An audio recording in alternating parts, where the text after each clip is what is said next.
Kumusta mga bata? Welcome sa Chris TV, kung saan marami kayong matutunan. Kaya halina't makinig sa ating aralin ngayong linggo.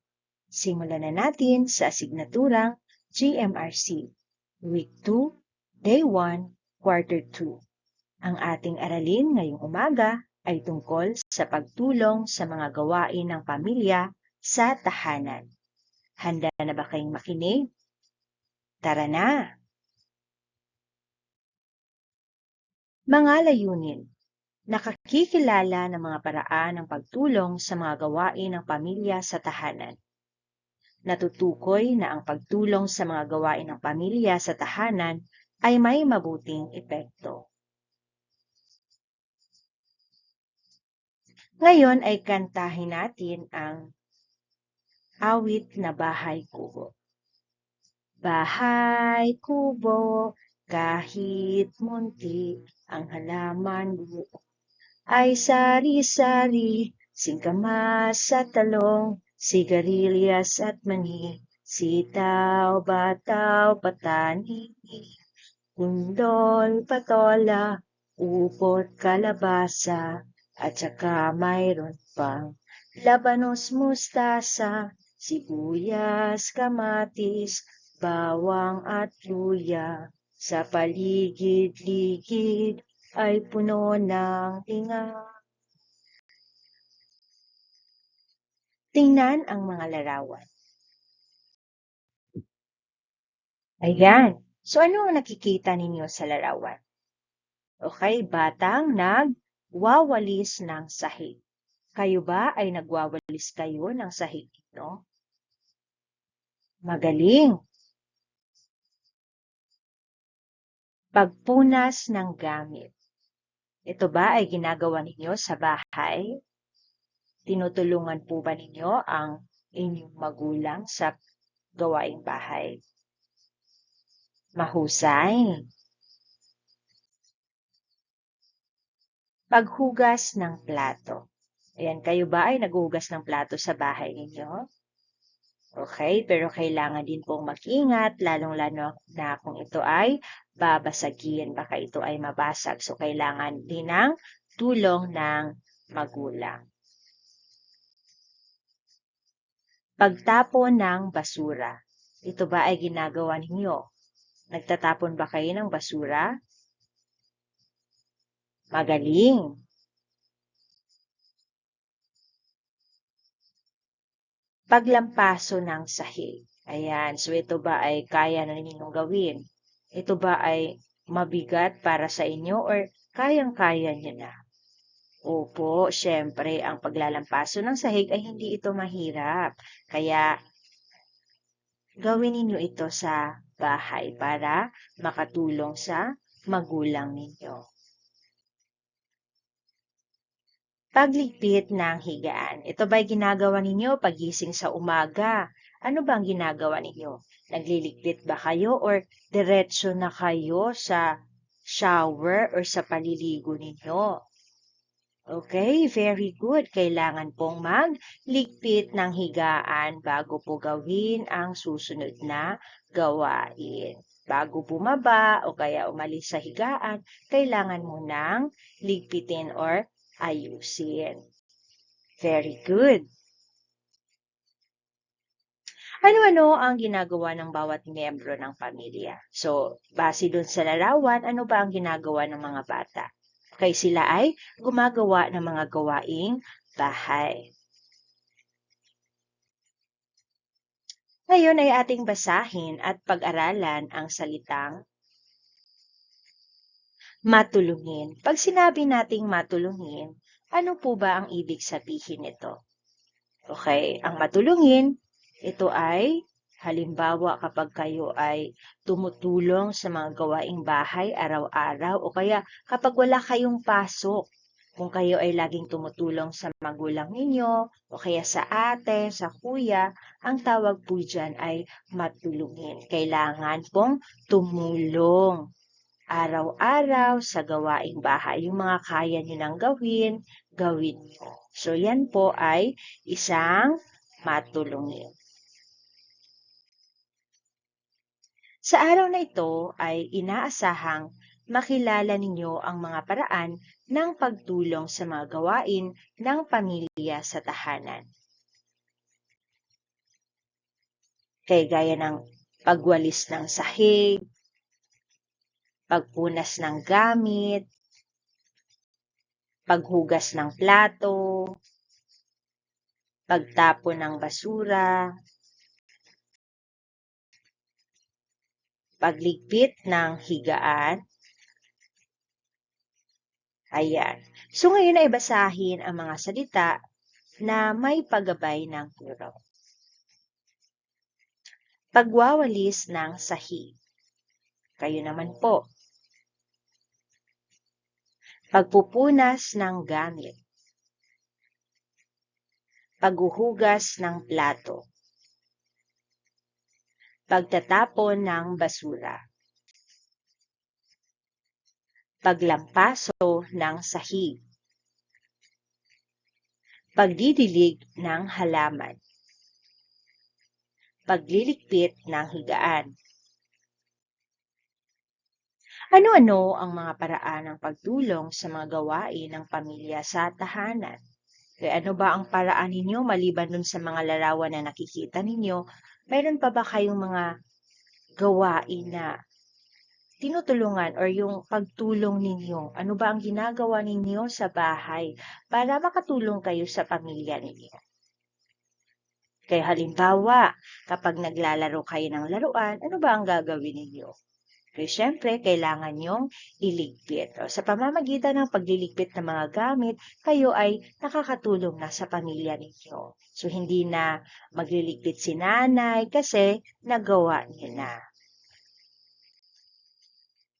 Paano ka nakatutulong sa mga gawain ng inyong pamilya sa inyong tahanan? So, ikwento ninyo. Ano ba ang naitutulong ninyo sa bahay? Ayan. Ano-ano ang mga paraan ng pagtulong sa mga gawain ng pamilya sa tahanan? So tayo ngayon ay maglalaro. So ang pamagat ng ating laro ay kilalanin mo. Una, ipapakita ko ang larawan. Kung ginagawa mo din ang nasa larawan, ay pumunta agad sa klase.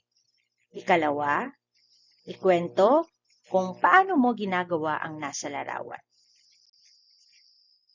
Ikatlo, kunin ang meta card na nakapaskil na nagsasaad ng sagot at ipakita ito sa klase at basahin. Halimbawa dito, pagpunas ng gamit, pagligpit ng higaan, pagwalis ng sahig, pagtapon ng basura, paghugas ng plato.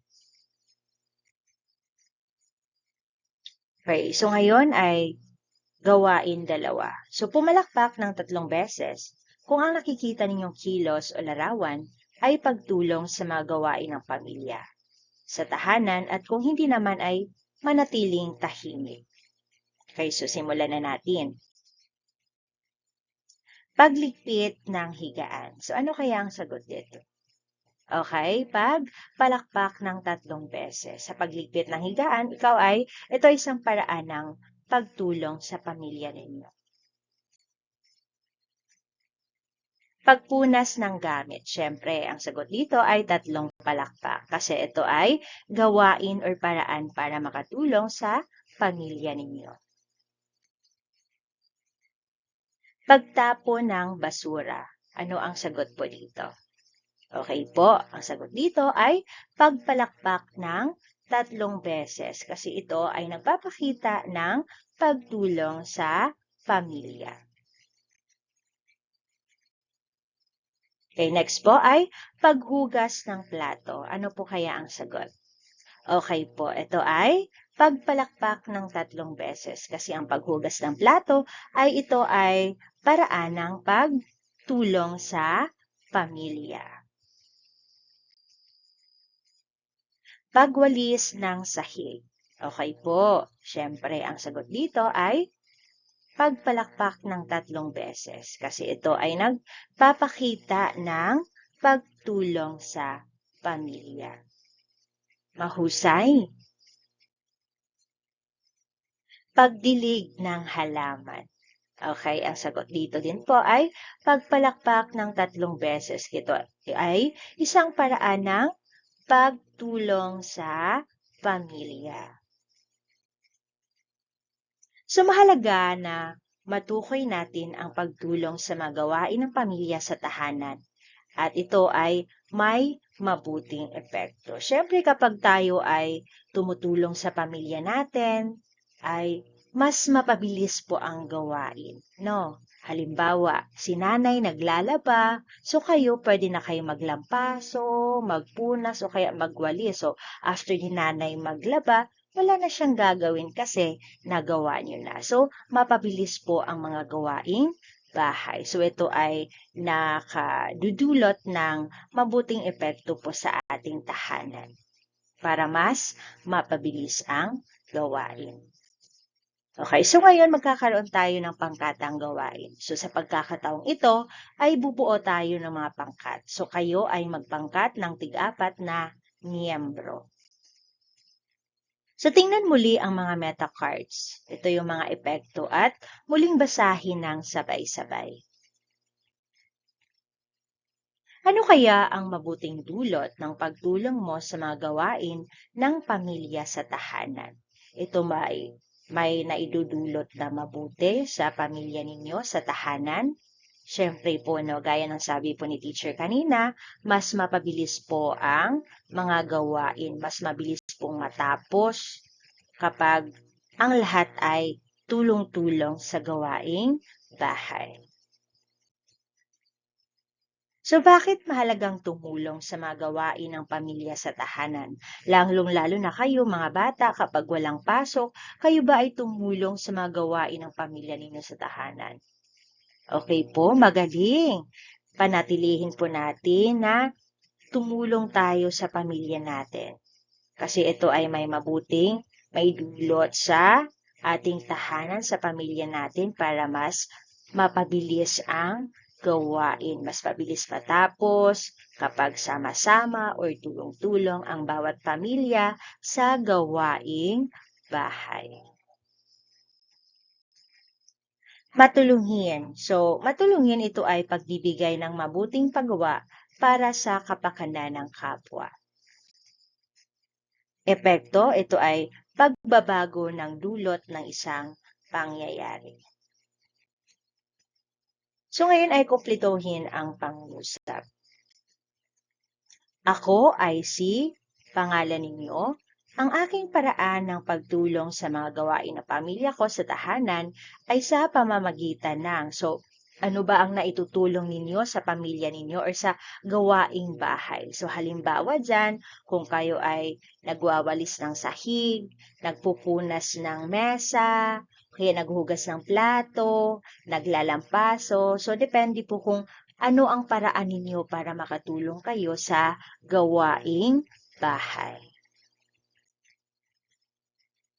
Okay, ngayon. So, makinig sa mga pangungusap na aking babanggitin. Isulat ang tamang letra ng sagot sa iyong kwaderno. Okay, so dito, sa letter A, magwawalis ako ng sahig. Kung ito ay ginagawa ninyo, so isulat ninyo ang letrang A. Letrang B, maghugas ako ng plato. Letrang C, magdilig ako ng halaman. Letrang D, iwanan ko ang aking higaan. And letrang E, magtatapon ako ng basura. So, base dito, alin kaya yung hindi dapat gawin natin? Okay, syempre, yung letrang D, iwanan na lang yung higaan pagkatapos mong o kaya pagising mo, basta na lang iwan. So, ito po ay hindi dapat natin gawin. So, pagkatapos or pagising natin, kailangan nating iligpit or ayusin ang ating higaan. Okay, so naunawaan po ba ang ating aralin ngayong umagang ito? Okay, mahusay. Maraming salamat sa panonood. Kung nagustuhan nyo ang video na to, Huwag kalimutang mag-like, mag-comment, at mag-subscribe. I-click na rin ang notification bell para lagi kayong updated sa mga bago nating uploads. Kita-kits sa susunod na video. Ingat kayo lagi. Paalam!